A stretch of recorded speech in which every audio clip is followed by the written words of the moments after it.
Bem-vindo ao A Ciência na Bairrada, um espaço de ciência que pretende apresentar notícias do mundo científico, da natureza, curiosidades, mas também dá respostas a perguntas dos ouvintes. É um espaço aberto na RCP-FM que conta com a bióloga Milene Matos, investigadora do Departamento de Biologia da Universidade de Aveiro e coordenadora da Associação BioLiving. Se tiver alguma questão sobre o mundo natural que queira ver respondida, bastará enviar um e-mail para geral.bioliving@gmail.com. Este é um espaço que conta assim com a chancela do Departamento de Biologia da Universidade de Aveiro. Hoje respondemos a uma pergunta muito interessante que nos chega da Pampilhosa. O Paulo Neves quer saber o que é a polinização. Nestes últimos tempos tem-se falado particularmente da importância da polinização e, por exemplo, do papel das abelhas na polinização. E é então importante que se esclareça que fenómeno é este. Explicando de forma muito resumida e simples, a polinização é o processo de transferência de grãos de pólen do sistema reprodutor masculino de uma flor para o sistema reprodutor feminino de outra, ou eventualmente da mesma flor.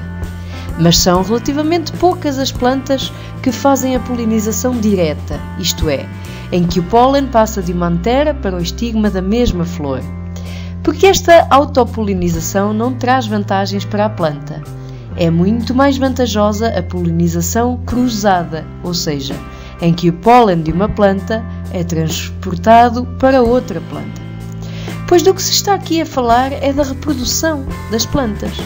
E quem segue esta rubrica já sabe que é sempre muito mais vantajoso para a saúde das populações que haja cruzamento, troca de material genético de origens diferentes, neste caso de plantas diferentes.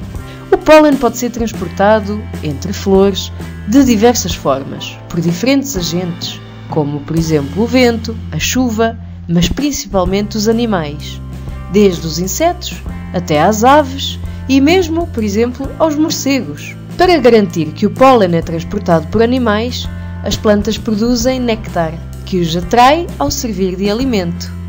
Os grãos de pólen ficam presos nas patas e no corpo destes animais e vão sendo levados de flor em flor. O que acontece quando o pólen é transportado de uma flor para outra é que vai entrar pelo estigma, fecundar o óvulo e formar um ovo fértil.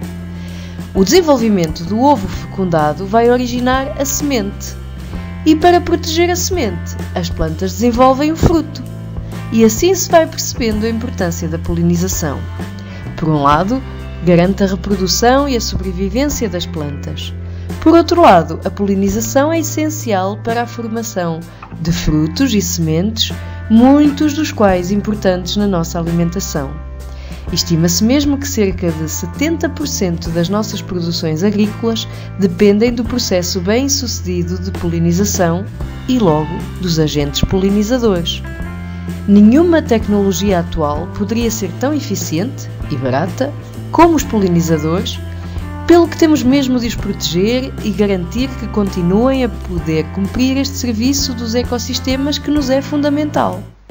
Só as abelhas, que são as rainhas na polinização, garantem a colheita de cerca de 70% das principais culturas vegetais de que depende a alimentação humana. E as abelhas, devido a doenças, contaminantes, inseticidas, perda de habitat e outras ameaças, estão a sofrer um grave declínio. Com o cada vez maior número de seres humanos a habitar no nosso planeta, urge refletir sobre toda esta problemática e garantir que todos os esforços necessários para a conservação dos polinizadores são envidados. E com os polinizadores e a sua importância nos despedimos. Já sabe que a sua pergunta sobre o mundo natural também poderá ser respondida nesta rubrica. Bastará que a envie para o e-mail geral.bioliving@gmail.com. Obrigada e até para a semana. RCP-FM 92.6 Bairrada primeiro.